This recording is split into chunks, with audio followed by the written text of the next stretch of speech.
Hello, lovelies. Welcome. We're just gonna wait a few more minutes for everyone to drop in. You can take this time to, connect with your body, take a few breaths, perhaps go inside by closing your eyes and just really allow yourself to arrive here in this space with us tonight.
I just said it, but if you're joining only now, we're just gonna take a few moments for people to arrive and you can say hi in the chat and it's lovely to be here with you tonight. Just taking a moment to connect with your body and allow yourself to arrive here in this space.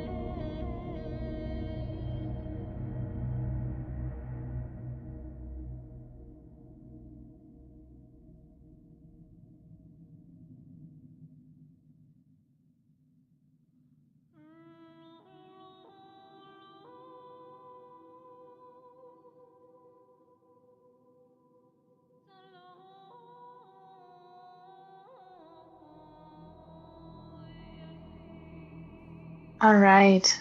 Welcome everyone tonight to our first live stream that is covering the sphere of life's work while we're beginning our exploration of the golden path of the hologenetic profile of the Gene Keys. Yeah, I invite you actually, before I say anything else, just taking a breath with me. Allowing a sigh to come out or some sound, and really taking a moment to let our bodies settle in this space with ourselves and with each other. I'm going to guide a short alignment for us to become present, and then we're going to dive straight into the content. So wherever you are, I invite you to close your eyes if that helps you to go inside. And begin by feeling your body on the surface. Perhaps you're sitting on a chair or on a sofa. Just allowing yourself to sense and feel. And as you do that, to also drop the weight of your body. Invite more relaxation into your system.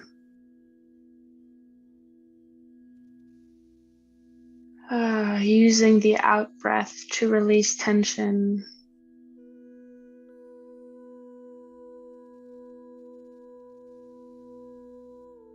With every out breath, you're becoming more relaxed and more present. With with yourself.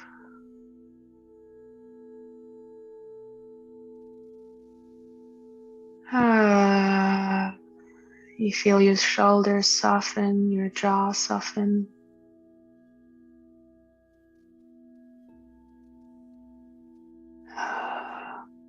You feel your belly relax as all your weight is dropping into your base and your legs, perhaps even your feet.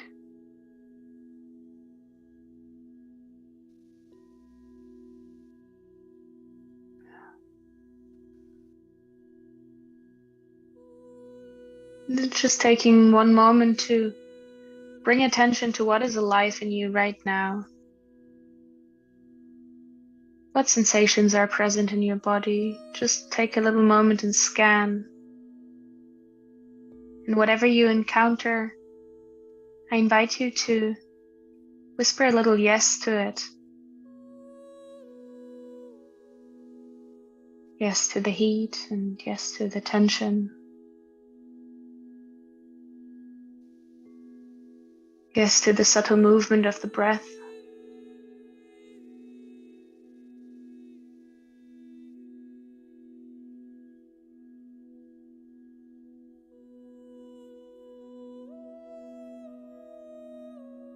And through this yes, see if something very subtly shifts as you bring acceptance and presence to what is right now, right here.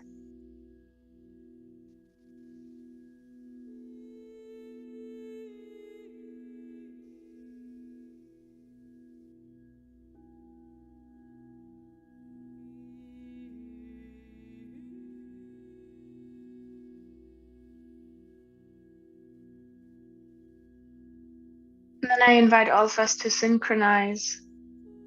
Let's take 3 deep breaths together, knowing that whoever is right here live with us, or whoever will watch this recording later, will breathe with us and feel the power of that synchronization, creating coherence amongst us.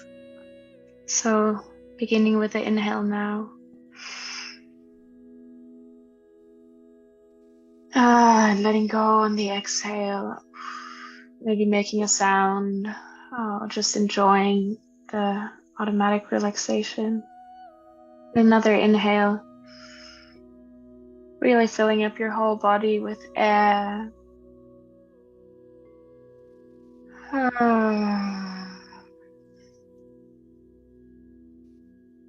And the third one.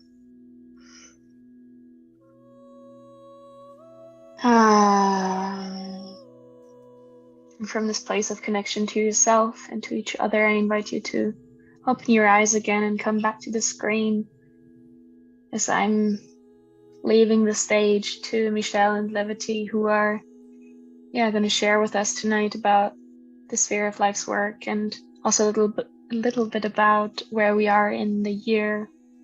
So enjoy.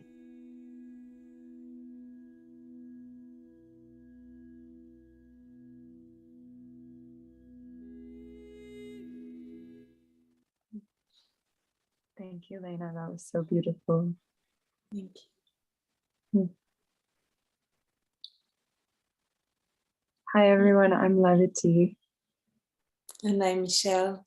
Nice to talk to you about, in our first call.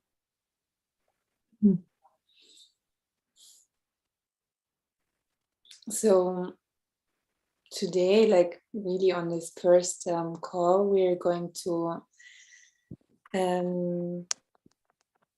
also introduce a bit that format of live streams on YouTube. So whenever you feel like right now, we're going to share a lot of content of what we know so far about life's work and how you can work with it and how we can all move together in this way of the moon cycles. And if any kind of questions are coming up that haven't been answered or that haven't been clearly answered for you now, you can always write in the chat of the YouTube page, and either we're going to answer it right now in the call if we have time for it, or we're going to answer it by writing, or also if you're part of the Arcanum, we're going to answer it also in our chats, or yeah, so you will somehow get the answer in the next 2 weeks, if it's not going to be right now in that live stream.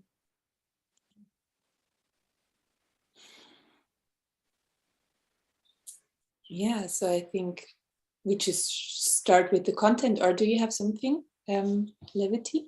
I was just going to say, so we decided that because we were desiring a little more spaciousness with the start of the program, and so we decided to offer this content publicly for free, this particular transmission, and then we've extended the deadline for registering until March 21st, and also for scholarship applications. And so at that point, we'll close the container and bring everyone more in, closer to us, with like building the relationship, having access to the chats, and we'll give more of a program overview later in the call, but I just wanted to name that. So yeah, thank you. Perfect. Yeah, so now let's start at the start. Great. Yeah. Because I love how, like, where we are going to start, and also where we're going to start in the animals circle now. Because right now, the moon, like, we are having our beautiful new moon that is inviting you into a new cycle, which at the peak of this moon cycle, like at the full moon, we're also going to have equinox, which is one of the major and the first Celtic annual cycle party, where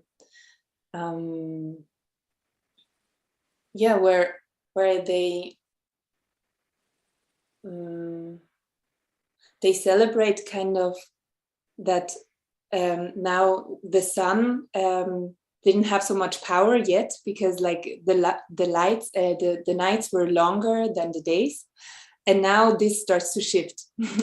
So the light has more power than the darkness, and something like it kind of moves this quality from darkness into the light. And what is happening is, like, what is the first thing that we're going to see in the light? Like, what are the first flowers that are going to appear when we're outside in the forest? And like, what's the first thing? What's our first thing? And also when we're going into the Gene Keys, what's the first sphere, or the first quality that we are encountering in our profile, but also when we encounter each other? Like, what's the thing that sticks into our eyes while we see each other? So and also what's interesting, this period now is called Ostara, which is also the goddess of spring, and she's also the goddess of in the way how you have to push life to make it actually work, to make it actually visible. It has to come with a lot of life power, with a lot of also sexual power. So what we are doing right now is like really looking at what is the first thing that comes up when we have to use a lot of energy to make things visible. So that's where we're at right now. That's what we're going to contemplate or connect to during that moon cycle. What I love about that too is, like, we think about like spring fever and like how nature is essentially in this mating cycle right now, with like the flowers and the bees are like will start soon in certain places in the world. Other places take a little bit longer, but this beauty of like, yeah, we have more life force, like we can feel that things are shifting. Yeah. And it also feels like the most perfect timing for us to be launching this journey too. So I love that as well. It's like we're all starting to emerge a little bit from hibernation, just a little bit. Yeah, that's it, right? So like when we're watching the year cycle, which kind of ends or starts at the 21st of December, which is like when the last light kind of fades away from last year, and the new light is born, like Christ is born, or the child of the light is kind of born. So our new light is kind of born, but it still hibernates for a long time until like poof, it's going to be seen. So yeah. So when we're now talking about our first sphere, which is at the top of our profile, which is the life's work, it's kind of the tip of the iceberg of our profile, or also of our life, kind of. So it's like the first thing that we're going to kind of also probably in a, like we can be somehow also a bit childish about it. So let's just approach it in a very naive way as a start. You don't have to be super pros yet to understand that one, but we can just like start with it and be like, okay, what's this life's work now? Because life's work in the end, it sounds very big also. Like it's your life's work, or this is our life's work.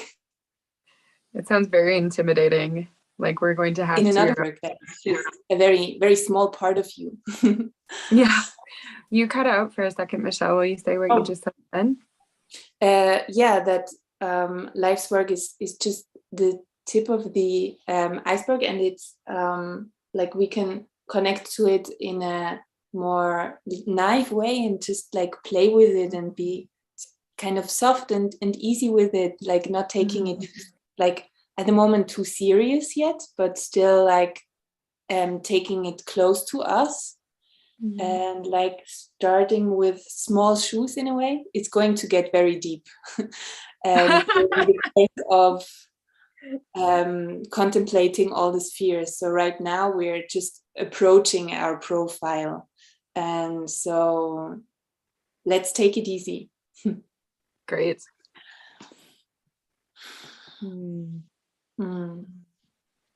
So when we are looking at our life's work,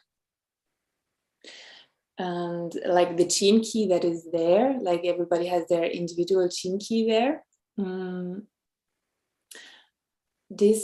It is kind of a symbol of the quality of what we are approaching, how we do our life's work. So it's not that there is a clarification that I need to do about it not being like this is our life's work, but it's like this is the quality in which we do our life's work. I can contextualize that a little bit from my own chart, if that's okay. Yeah, please go on. So my gene key in this spot is 59, and it's intimacy and transparency. So transparency is the superpower in the city, and then intimacy is the gift, and then the shadow is dishonesty. And what I've noticed is that if at any point in my life I am starting to be dishonest, either with myself or with somebody else, even in like a nuanced way, it can be even the most innocuous. Like in my brain, I can think, oh, this is just an omission, or it's just whatever. But if I'm not in transparency, I notice that I get like a buildup of energy inside of me that is like, I have something I have to say. And it doesn't matter if it's important to the other person, it's about coming back into alignment with myself. And that's the place that everything works best from and flows most easily from. And so it's like, it's almost become like, since I started working with the Gene Keys, like this has been a central theme in my life. And also like, since I've had this awareness, I've been like trying to harness this ability to check in with myself and say, okay, is this real? Or is this a story that I've created? And like, okay, how can I be more honest with myself, like in self-intimacy first? And then where do I notice the temptation still to like slide a little bit into something else with others? And like, okay, just knowing that like the way that I can keep my life sort of oiled and flowing the best is to just bring everything back to intimacy and really allowing people to see into me. So. Wow, I love it. What struck me most was also like when you use the word alignment, which is like, yeah, it's very important. Like, sorry, it's the kind of the tip of our being. It's our sun, so it's our light, and it is kind of on the tip, or like the thing that we are kind of aligning to, and then everything else can adjust or readjust to it, or like kind of orient itself towards that light that we all encounter in us. I love it. That's beautiful. It gives orientation, no? to that sphere and to take it as like, this is my sun, this is my light.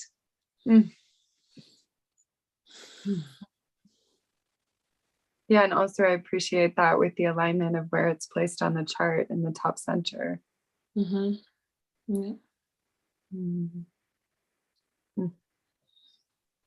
So we have like 64 different gene keys that we can have in that position. And then also we have 6 different lines where like the specific gene key can have its line nuances. So I'm going to do some line yoga now to explain you what are the different lines in that position, because right now we're going to just have like one start of this is the lines, and it's kind of a very essential, like I'm going to explain it in a very essential way, but also we're going to go very much deeper into the lines while we are approaching other spheres. Because also in every sphere, kind of the line starts to deepen and starts to also be more visible in its part.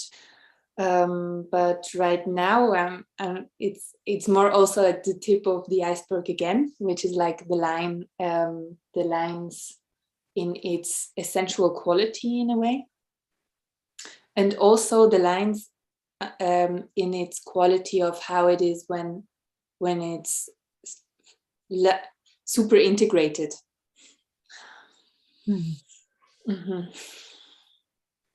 So first liners, you're a first liner, right? Yes. Yeah. Already very nice. We have an example. And Lena also, she's also a first liner. So first liners, they are crazy. They go,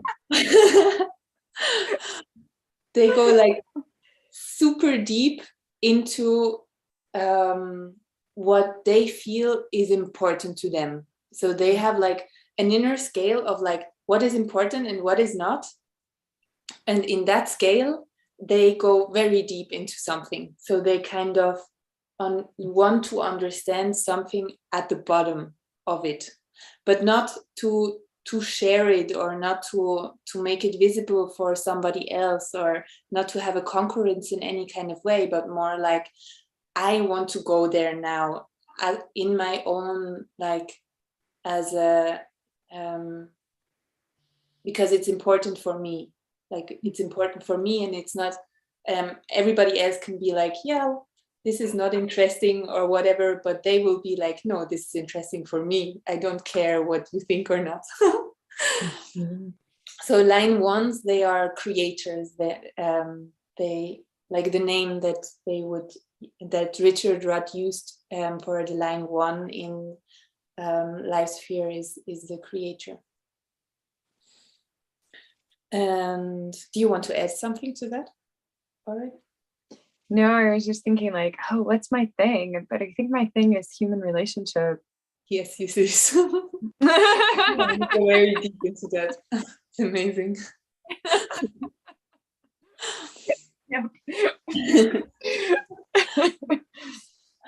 And line tours, the name for the line 2 people, it's the dancers.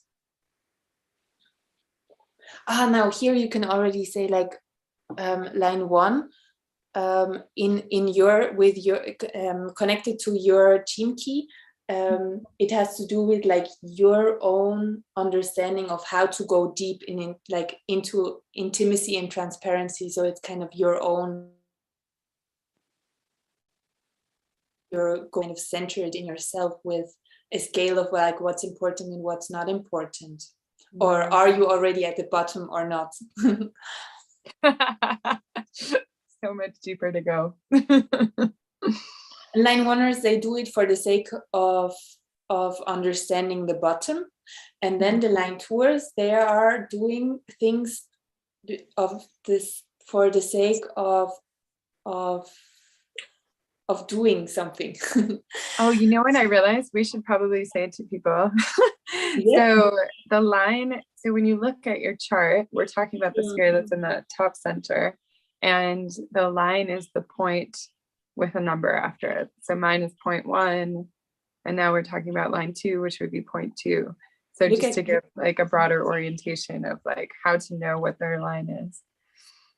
Oh yeah, nice work. Yeah, I just showed it. So we are here, and this is the team key, the 20. We've already explained it, but I think it's nice to always explain it sometimes. Yeah. So 20 is the team key, and the 3 names, presence, self-assurance, and superficiality, they describe the team key. And 0.5, 5 is the line. And here it says also, again, line 5 is a fixer, which I'm going to talk about later. So yes, so line tours, they are the dancers. So in their lives, it's very important to do everything with ease. So they don't have to go deep into something, but they just like kind of go with what's easy for them. And then they dance, they make things very natural, and they like if they're trying to kind of hold on to something and make something work, they're not really in their integrated state yet. So line tours, they're the ones who are like, okay, this is the next thing that I'm going to do. And yes, I'd have absolutely no idea how maths works, so I'm not going to do any homework about maths.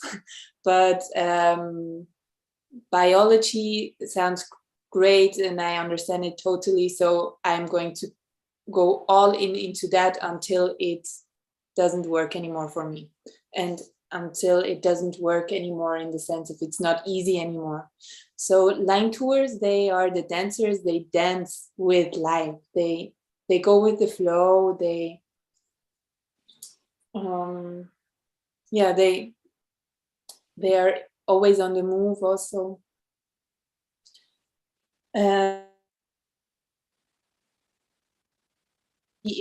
always relate to something, and they have to relate to it in an easy way. Either they relate to people, or they relate to objects or projects or something. But yeah, it's always about like, okay, is this easy now? If it's not easy, either is it easy to make it easy or let it go.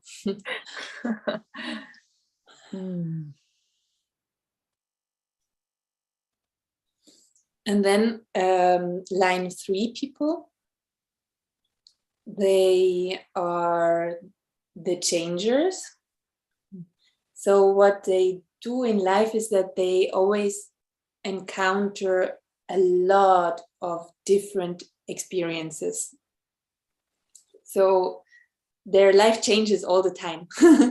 They're somewhere there, and then a new aspect comes in, and then they have to change their life again, and then they move there and they move there, and like they're always changing, they're always experiencing something new. And what they do is like they create new things while experiencing new things. So they are the adventurers, and they're kind of always moving to the next, to get a new experience. And in the sense of like,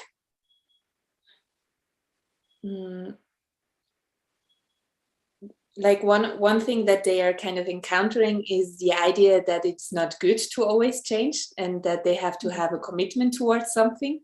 And that's also something that they're going to encounter a lot, and that they're going to learn through it. So when people are like, no, why are you always changing? And then they can like feel into the understanding that it's crucial for them to always change something. But to always change something, not by running away from something, but more be like present with what's there, and still being capable to change, like to change their lives in a harmonious way, like not cutting relationships, or not running away from their homes or something, but still like always running towards something. This is kind of the change, like following the pull of something. And so then when we're having like the three first lines, they are mostly personal qualities, like in relation, who am I in relation to the world, kind of. And then when we're coming to the line 4, it starts to get more interpersonal. So the line 4 is the server, which is always... Yeah. So that's true of the lines in every sphere, right? Like that the first 3 are more personal, and then that the second 3, like 4 through 6, are more interpersonal or transpersonal. Okay. Yes. Yeah, bigger perspective. Yeah. And with that, I want to say also that like it doesn't like having a 1, 2, or a 3 line doesn't mean that you're shifting a lot in the world, but it's more like their own quality of how they are with themselves. Or like how do you relate, or like to what are you relating to? And the first 3 lines, they are relating more or less to themselves, but the impact can be super crazy still.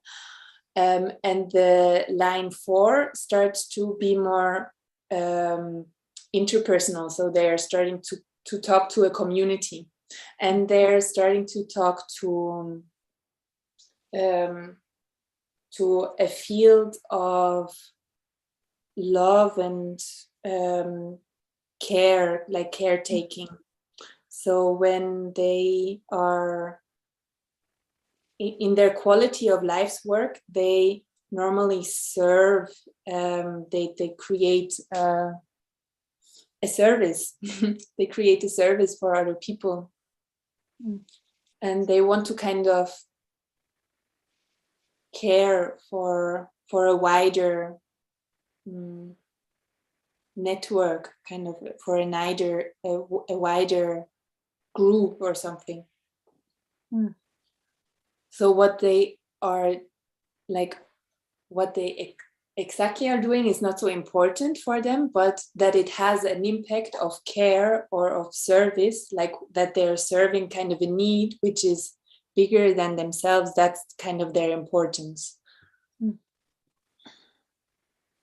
Then the line 5ers, they are very efficient. So their name is the fixers, and they are talking to a system which is outside of them. So they're kind of talking to a wider, like a society or a group of people, and they kind of are always relating to improving something there. Have to service, but more like repairing something in a very, like, now this is more like a superficial, like not a superficial way, but more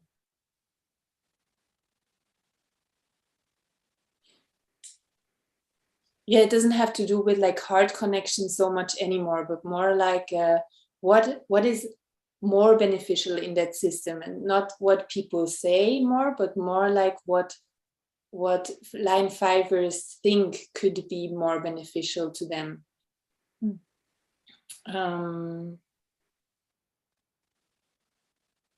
Yeah, so they're not talking to their needs or to the expressed needs, but more to the needs that they think they see. So they could be wrong sometimes. Yeah, like every line can be wrong. It's more the way how they think, like they want to improve something, and they want to improve it in the sense of like they have their own idea of what is improvement. Like a line 4 has also a different idea of what is service, like what is actually, what could be the need, how they hear the need of the community.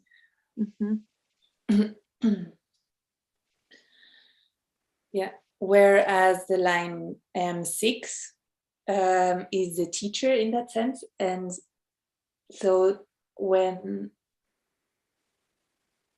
what, like the difference of a line 5 to a line 6 is, for example, that a line 5 talks to a system or relates to a system, and line 6 kind of relates to the bigger picture of the system.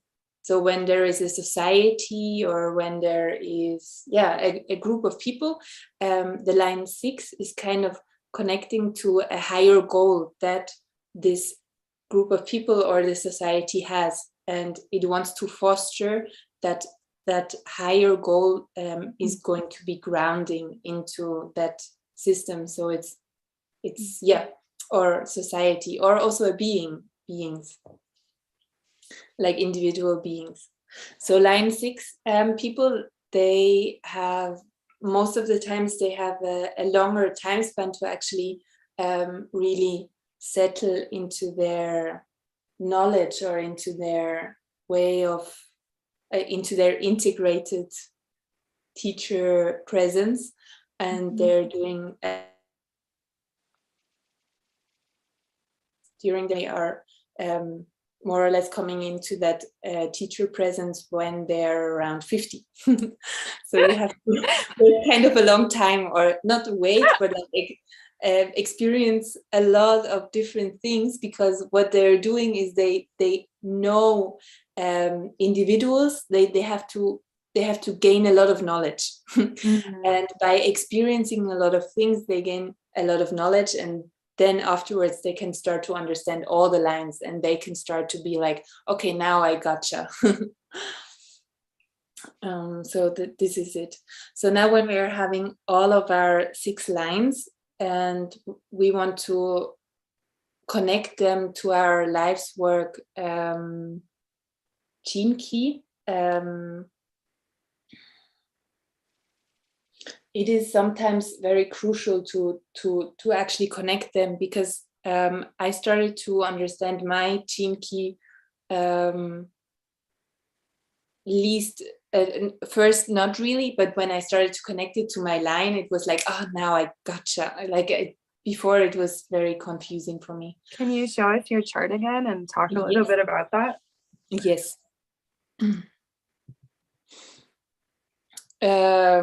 So it's about from superficiality to self-assurance to presence. And okay, I especially understood it also when I was looking at my challenge which is about force, strength, and majesty. So what I'm realizing is that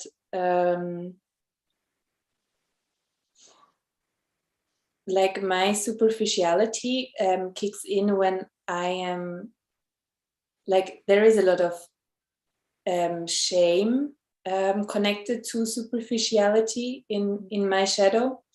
And when I don't understand another being, or when I don't understand a system, or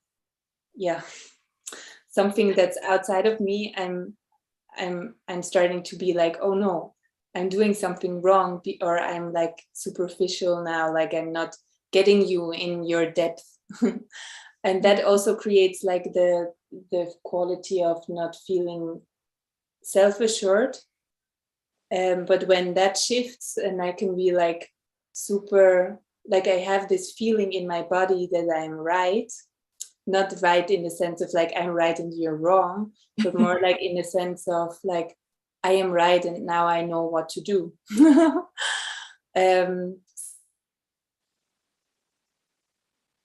Be in relation, and I can let my things start to flow. And when this is not happening, and I feel like superficiality kicks in as a self-judging theme in my system, and this kind of blocks me. And that's why also like self-assurance, like feeling sure about me, knowing that I'm really catching it, like lets me drop deeper and lets me understand like, okay, now I'm there. And then presence starts to come in that quality. Like I can also talk a bit about those things. So like self-assurance, or like the gift quality, kind of is present when we're starting to have enough energy in that sphere. And enough energy means that we are nurtured enough, and that we are seen enough, and that we feel supported, that we feel acknowledged.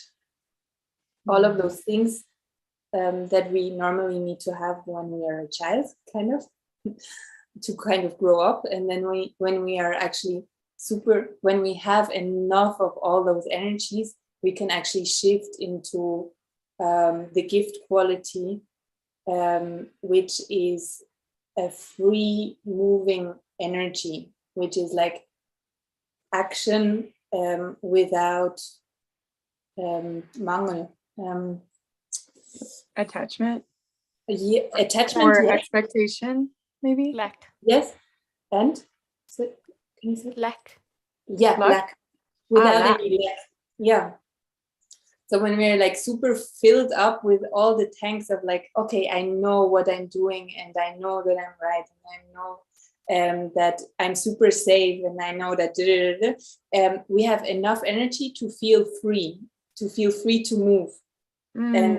And when we're starting to feel free to move, we can actually get creative. So that's also why when like at the gift, he's talking about the gift frequency, also about creativity. Here you see the gift is creativity. So that's where we are starting to actually be alive, in the sense of like, okay, now I'm here and I can move. And then a next shift starts to happen when we start to understand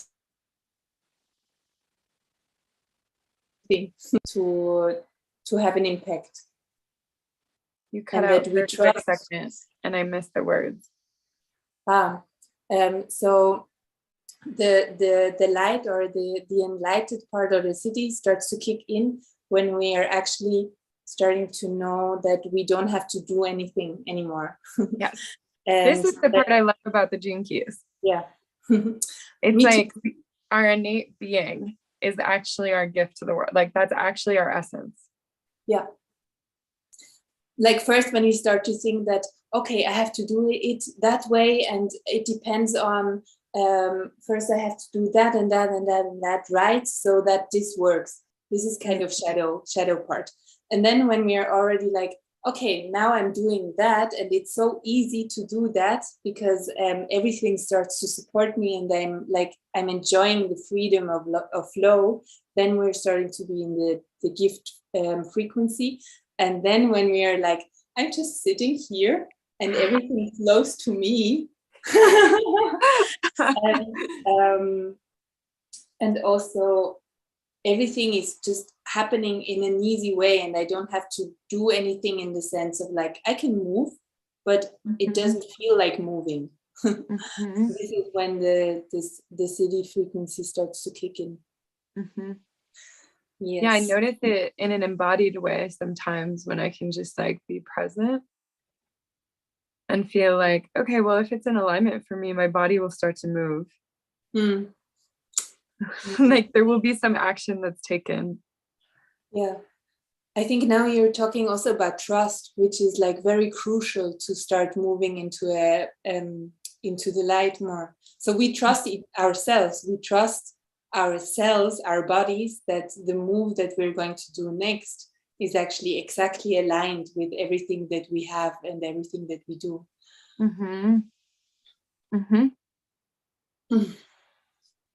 Yes, that. Thanks.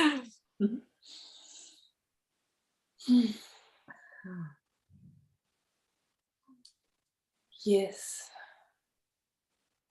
So how to work with the spheres, I guess, is like what we're already talking about now, but still, now that we want to have the life's work in our center for the next moon cycle,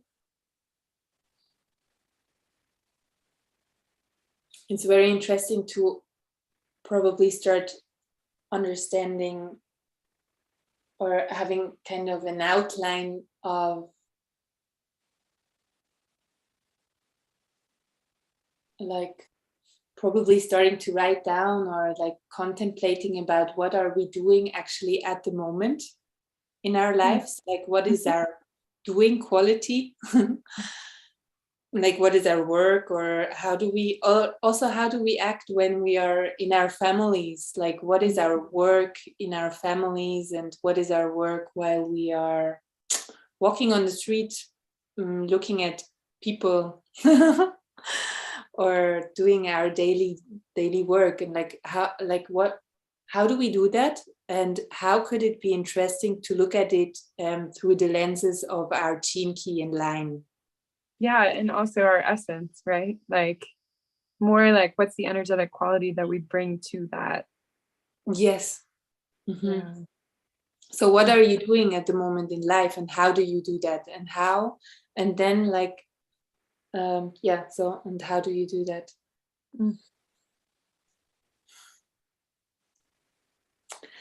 And I guess then it's also very interesting to start asking other people, how do they see yourself while doing something, and if they can see that Siddhi or gift or also that shadow playing out somehow in your life, so you can have like feedbacks that you don't have to take seriously, because it can also be projections, but sometimes like also being like business. Tiki business, but also kind of understanding like we're doing our life's work for other people most of the times. So this is kind of the light that we're bringing into the world, and like to have feedback of other people and seeing us in that frequency band that we are now, like that we're contemplating now, could be something interesting, like interesting hints for us.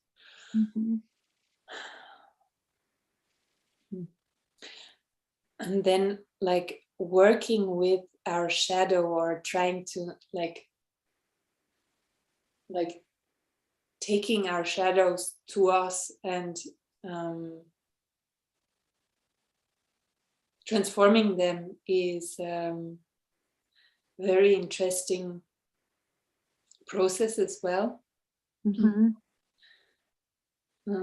How do you do that normally? Yeah, I was just gonna say, so one of the things that I loved about the Gene Keys in particular, and I haven't done it yet, but I've been thinking about doing this, is like even just to put on my phone like the background image to have it say like all of the shadow words that I have, and then to just like put a little arrow and either like this phase maybe just the gift, but like or putting it to the essence or the city, but just so that I notice like when I'm in that quality, like when am I in the shadow quality, and like I think it's unique to this system to have like all of these different perspectives on like how shadow is likely to manifest for us.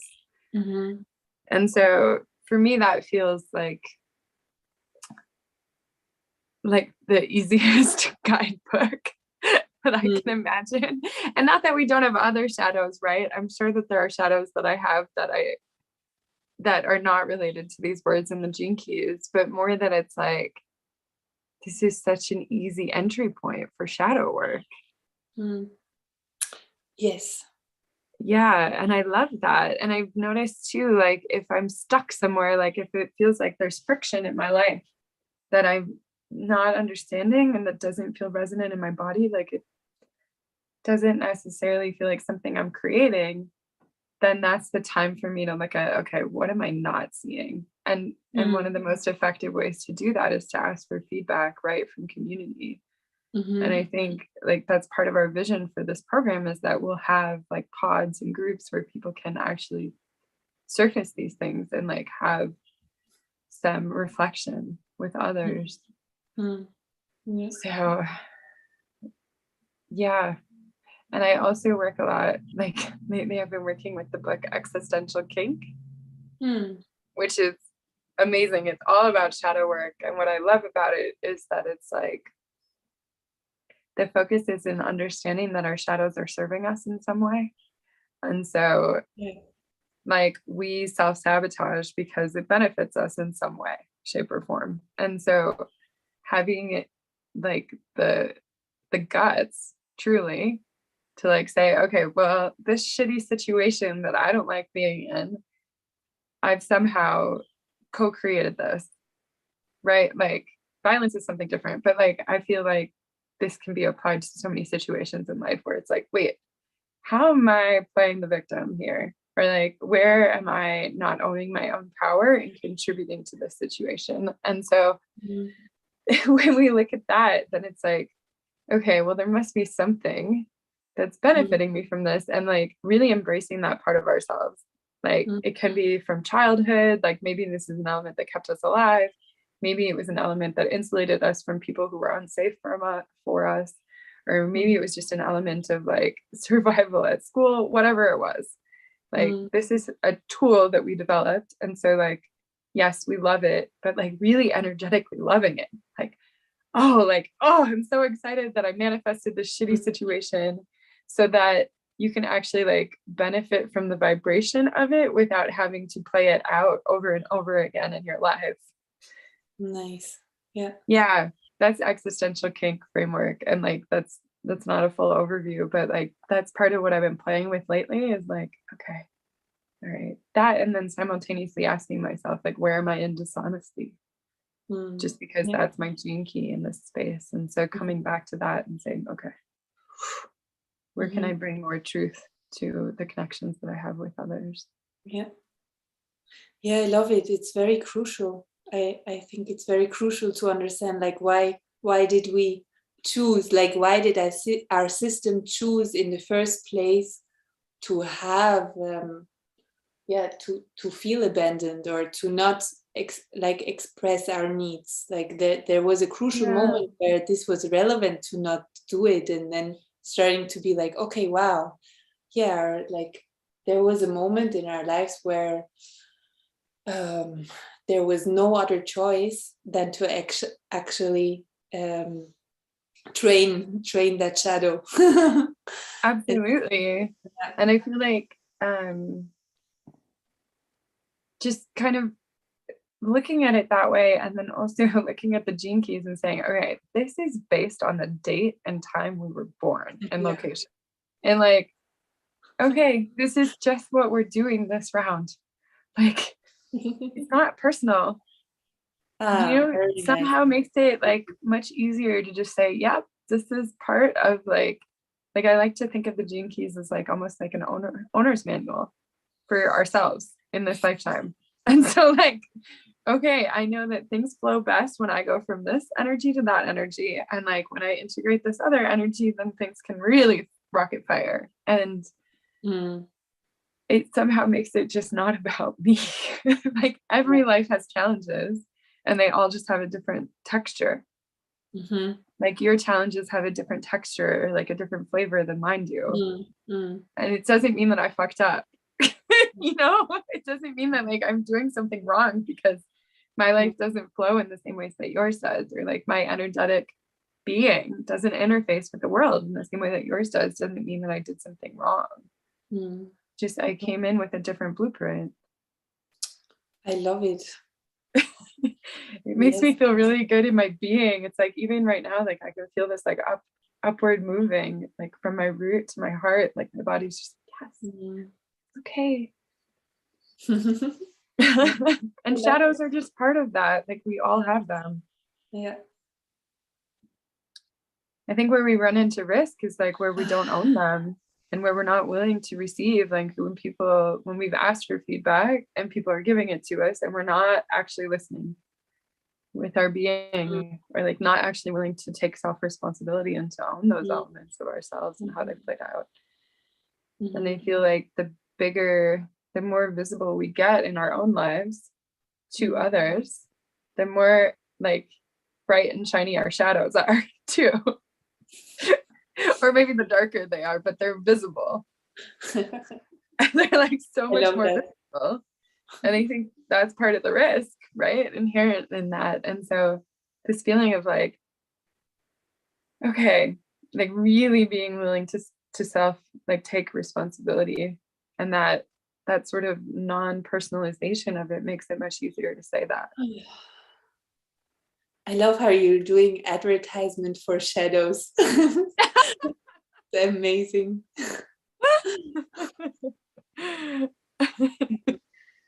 This is beautiful. Nice. Yeah, so there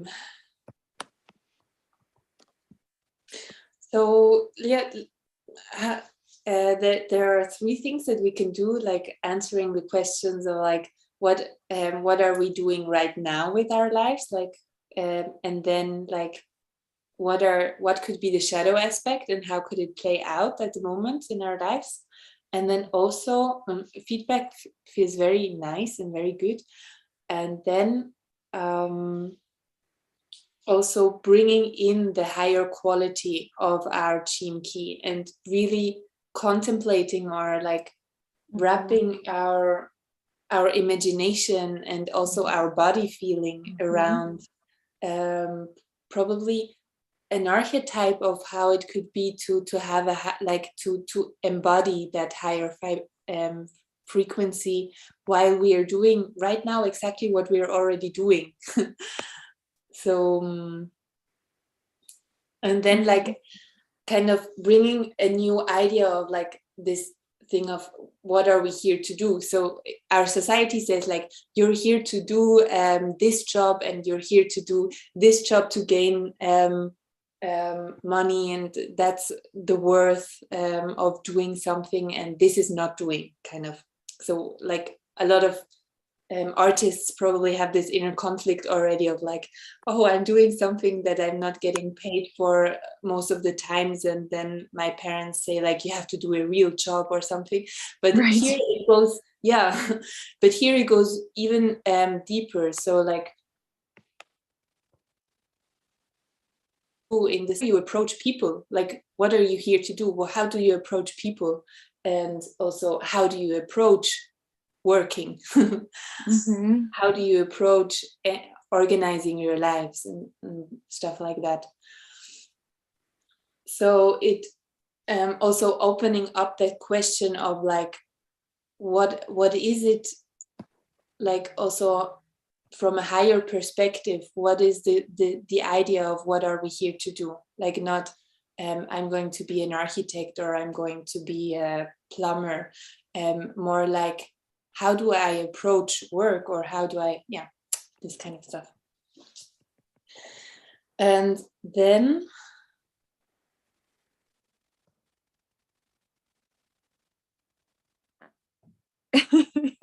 Michelle, so Lena was just saying maybe we just invite people to start asking questions in the chat if they want that's to. perfect now. Yeah. Because now I just stopped also. I see you.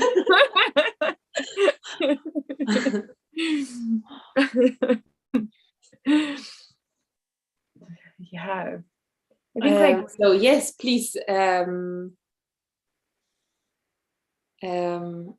ask for questions like, what do you understand and what do you not understand? What are you curious about?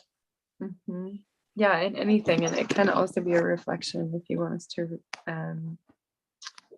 acknowledge something, or like you want to build on something that we've already said, just type it in the YouTube chat. Yeah, I just want to chime in there and say, if you can't log into the YouTube chat, like if you can't log in, I just also opened a thread in our Facebook event. If you have any questions or comments or reflections, as Levity invited, you can also post there, and I'm just going to read them out loud. So feel free to do any of these options. And I actually have one question that I would like to ask, even though I went through the lines before. But as I was listening to you again, Michelle, comparing the line 4 to the line 5, I was wondering, I mean, this is a bit way back, but I was wondering, would you say that the line 4 relates more to the heart and the line 5 more to the mind in a way? Throat, actually. Throat. Huh. Okay. Express like voicing. The throat chakra has a lot to do with like understanding frequencies and how to shift frequencies. So that's where the line 5 comes in. So it's where line 6 is more about vision. Like the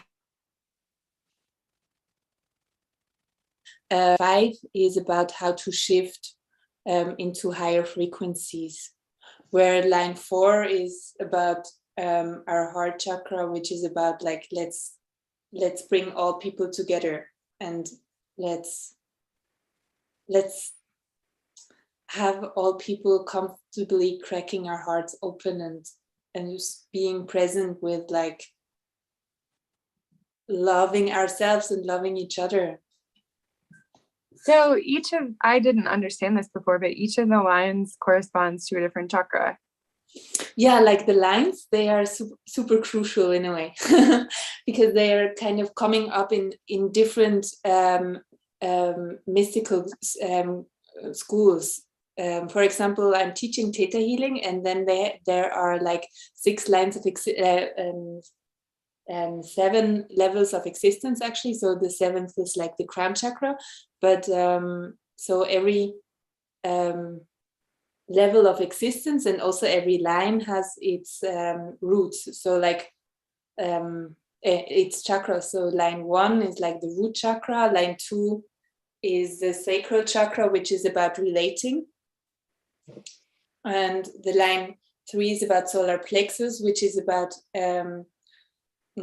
energy and being in a team, kind of like having space and being interfering with each other, kind of. And line 4 is heart, line 5 is throat, and line 6 is vision. Yeah. Lena. Yeah, I just thought I'd make myself visible. I just checked the YouTube channel and also the Facebook thread, and right now there don't seem to be any questions. Great, yeah. Let's just keep talking. I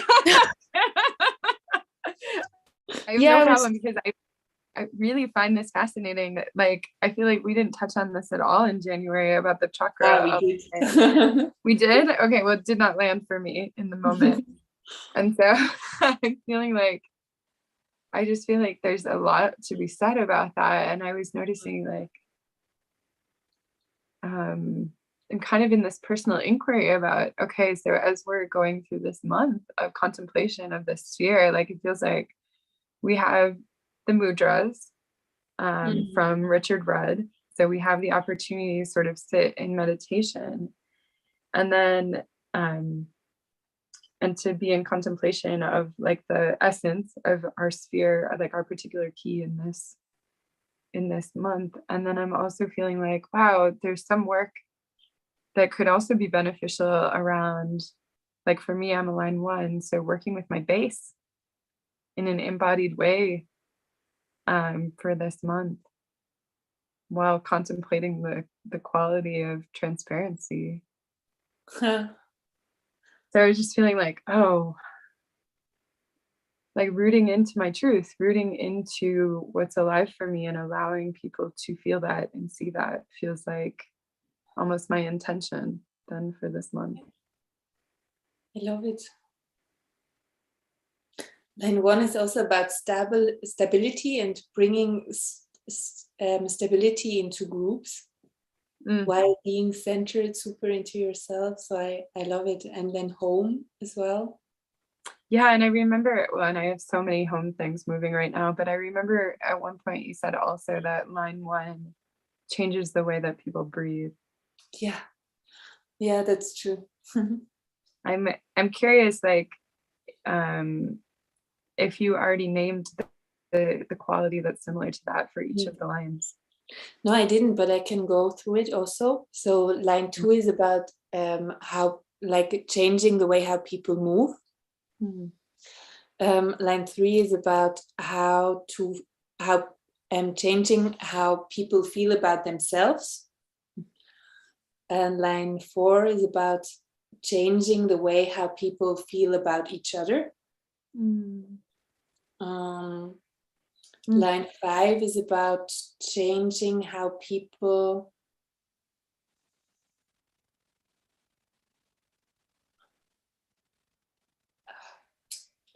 act. Behave. Yeah, exactly. Behave. And line 6 is changing how people think.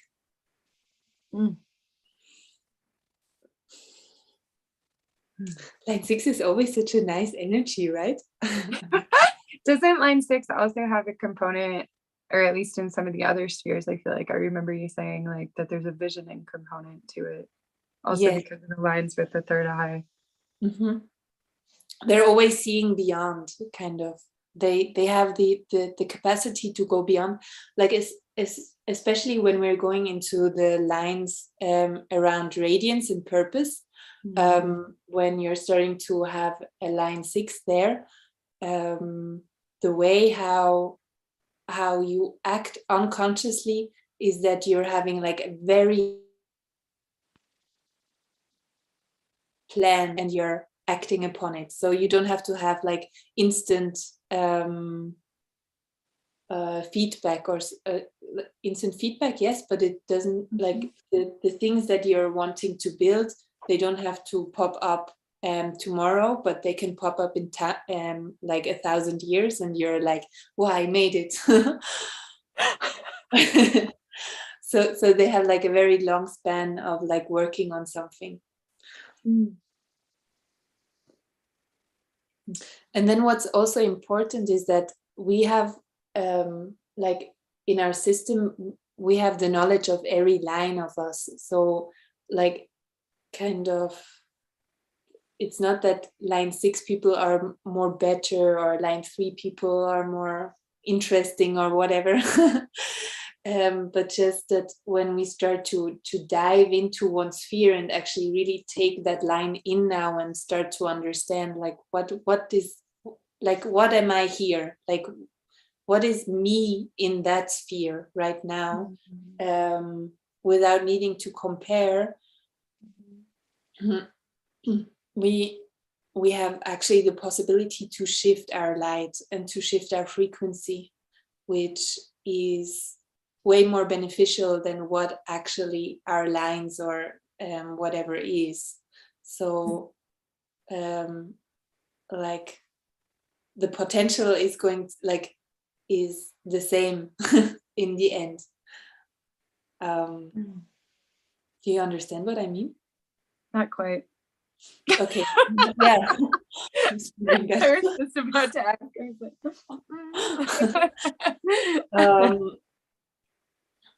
So like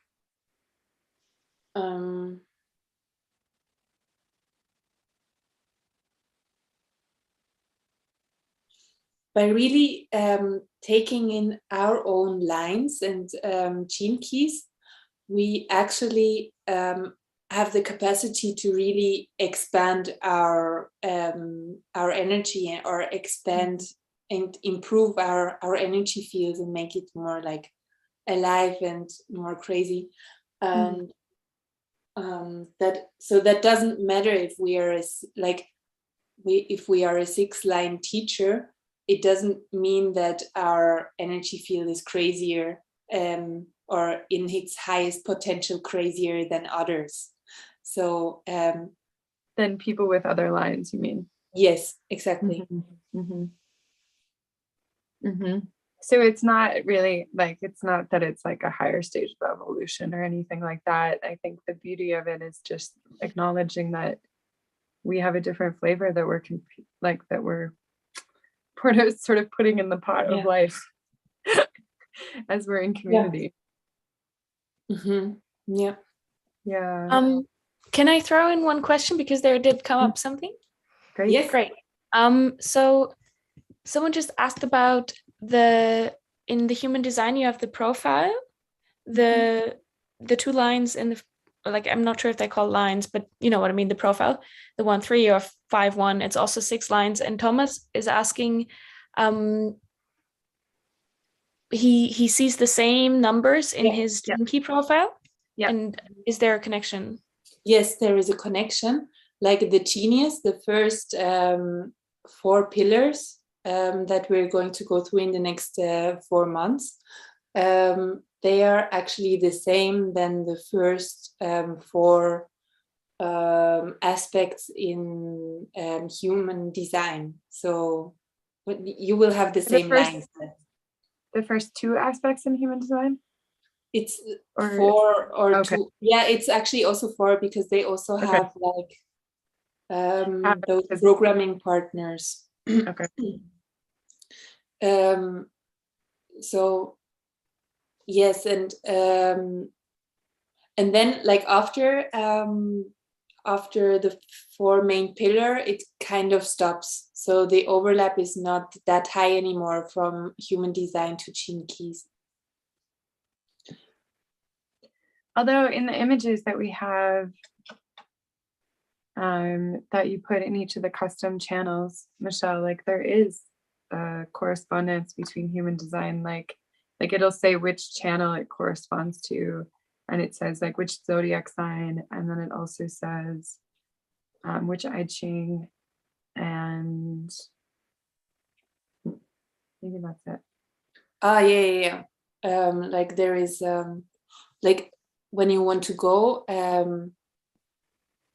deeper into your gene keys, and you've already listened to your audios and your audios sound amazing, but you want to have more content to wrap your consciousness around it, you can also go on that website here, and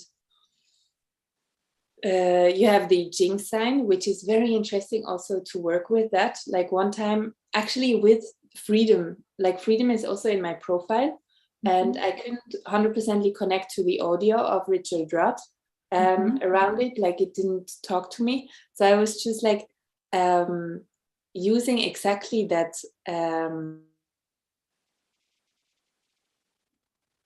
I Ching sign, and I was kind of just letting it sink into my body, and then it started to move a lot of stuff in my body while I was just like using taking that image of those lines into myself. So you can use stuff like that.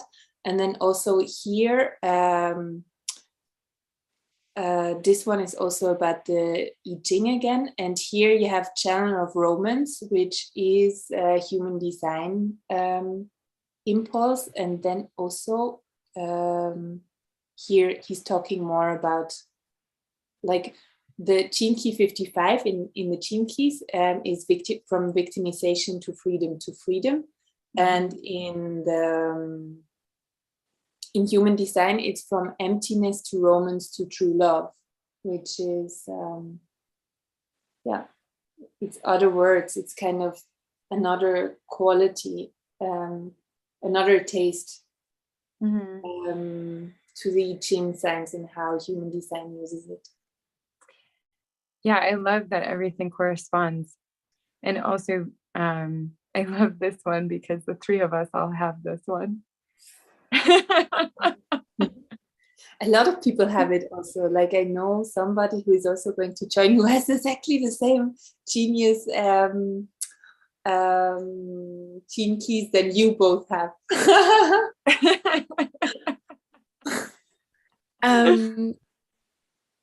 That's incredible, actually.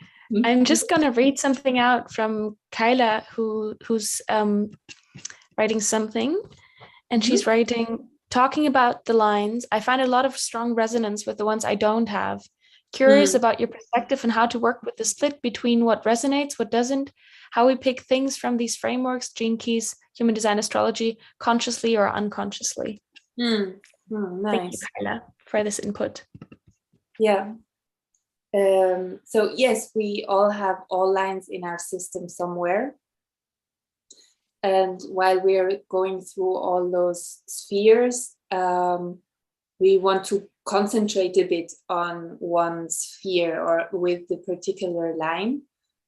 So what is there is the interestingness probably of like, I can connect way more to all the other lines, but not to that one. And then being a bit, having some inquiries around like, why is that not like, why could there be something like this is not me, or something else coming up around like that? That could be a door to some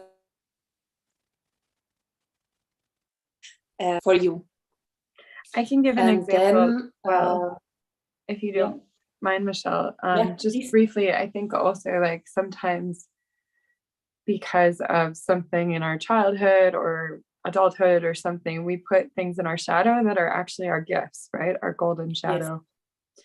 And so, like, for example, I have a key of ecstasy in a different location, which has the gift is delight and the shadow is seriousness. And so I noticed like this year I sort of learned that I had put my orgasm into my shadow.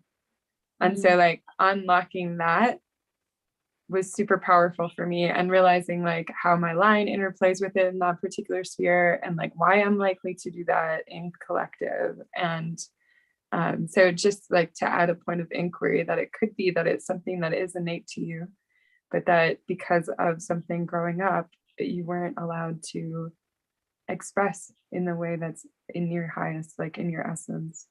Yeah, I like it. Was there more that you were going to add? No, I love it. Yeah, I had this one story also of like, so when I'm teaching Theta Healing, we're doing a lot of intuitive readings about each other. And then we have like a higher perspective coming in from like, what is the most amazing thing of this other person.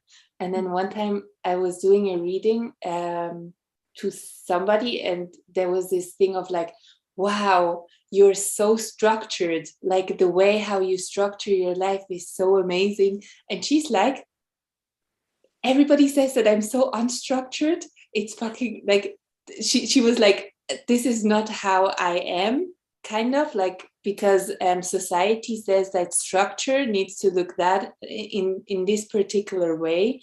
And like for her, having heard that she is actually structured because she's going very much with her own flow, and she's listening very deeply to what's important for her next. And then, yeah, like answering emails is not important for her system, but in a higher perspective, this is like super structured. And like having that in our minds and understanding also what is it actually to start shifting into a higher frequency is that we let go of old views which are not beneficial anymore, and like have it like turning them around of what's a shadow and what's a gift in a sense. Yeah, so I like that this is coming up now. Yeah, and also I feel like, I mean, that's part of the reason why we're sitting with each sphere for a month, is to see like, how does it resonate with us? And where are we seeing new facets of ourselves that we hadn't integrated before? And what feels just super true innately. So yeah, I love that too. Yeah, and when you're saying that now, I also highly invite now that like when we're starting to have that more in our centers of our lives, like not that with that I mean that having it in the center of our life doesn't mean that we have to think about it every day or talk about it every day, but that it's something that starts to come up naturally now when we're just setting the intention. And what we can observe is that especially around the peak of our full moon, we're starting to have experiences that really show how this gene key is playing out in our life. And this is something super interesting to have while we're going through those moon cycles. So just look at the experiences or the encounters that you're having throughout your daily life, and understand how this works, how the gene key works, plays out in your life. And one more thing I wanted to say to Kayla's point too is like, we have lines in different lines sometimes in a lot of different spheres. And so like, it could be that she's picking up on the quality of a different sphere, but not necessarily like how her line is impacted by this particular key in this particular placement. And like when you get the free profile on the Gene Keys website, which unfortunately is down right now, but when you get that, it has a paragraph around life's work that is more of the integration of the line and the key and the placement in your chart. So just something to play with that might help contextualize things further. Okay, Lena wants to do a quick closing. You want to pop on? Yeah, sure. Thank you. Thank you both. That was really, just enriching. I loved how it was almost like you were spiraling us in, like, and with every 10 minutes, we spiraled a layer deeper. Thank you. And I want to do two things. I want to point one practical thing, and then before we close, I really want us to, what you just said, Michelle, of like actually setting an intention. So tonight is the new moon, if you're live with us, and and this is a super quick ritual, but like, it's a three breath ritual in a way. But before that, I just want to say that in this month, as Levity already shared, instead of having 3 calls, we're only going to have 2, this one and another one on the 23rd of March, which is going to be the opening ceremony of our container, which is very exciting to me. I kept having this image of this call is basically, if this whole container is a temple, a sacred space in a way, then this call is like opening the doors and standing in front of the door and almost like reading out and transmitting out the manifesto of like, this is what it, like, an invitation. And then whoever answers the call and actually enters into the temple, well, there's a point of like closing those temple doors and actually opening that sacred space that we're going to share for a year with each other. And yeah, how exactly that's going to look like, this kind of opening ceremony, we will see on the 23rd. But I just want to really honor that this is something that's ahead, and that is meaningful to me. And I know that it will be meaningful to the container. And I already want to kind of like nudge you, basically, because as I was listening to this, it also became much more clear, like, for sure, I'm going to include some sort of embodiment practice. And what I want for this call also, in order to really deepen our experience with the life sphere, is to have some sort of movement practice that allows exactly that trust that Michelle was speaking, the trust into our being and into our moving, and the into ourselves, to really feel that and have a movement practice with that. And I also want to flag that usually every month we have a call held by Levity that's a harvesting call. And so the call on the 23rd will also contain a section where there will be space for you to share. So it's totally worth also being there live, in order for you to be witnessed in this greater container. And as said, registrations are open until March 21st. So you still have time to, even just to embark on this Gene Keys journey and see if it's something that you would want to share with other people, instead of doing it on your own. And that's everything I have to say for the 23rd. And unless Michelle and or Levity have something more, I would just do a mini closing so that we end on time. Great. Okay. Closing our eyes again and coming back to our bodies after looking on the screen and listening to so much information. Maybe our minds are still buzzing. And with the next breath, the next out breath, we just allow our minds to quieten down for a moment. Could support you to place a hand on your body, on your belly, or on your heart. And take a breath into that connection between your hand and your body.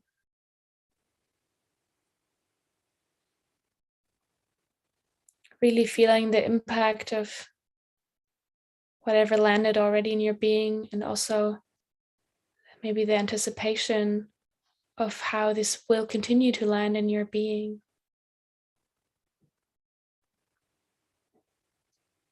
And then internally, or even speaking it out loud, it can be super powerful, even if you're by yourself.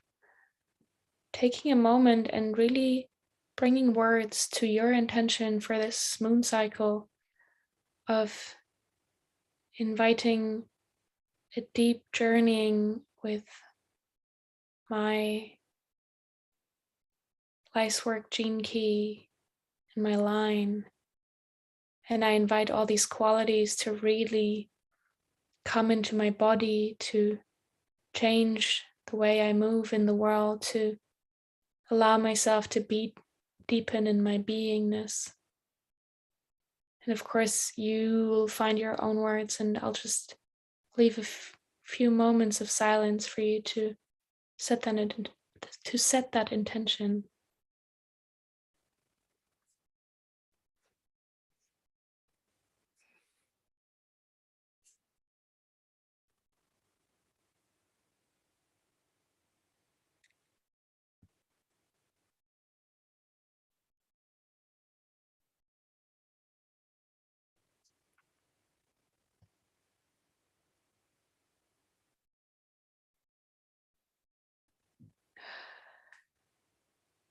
And let's all together take a deep breath into each one of our intentions as they are coming together in this container, right here, right now.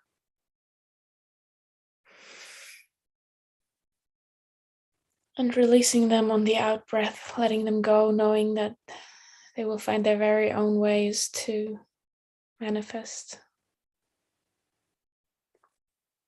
Yeah, opening your eyes. And I just want to say that, whoa, when I left that silence, I could feel in all your intentions coming in, and like kind of the energy around me thicken, and these like whispers of spells being casted. So yeah, thank you for being in this with me and with us.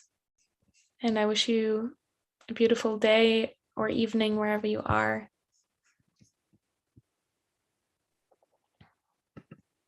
Yes.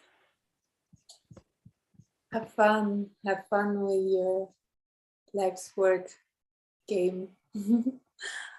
And see you soon. See you soon. Latest on the 23rd.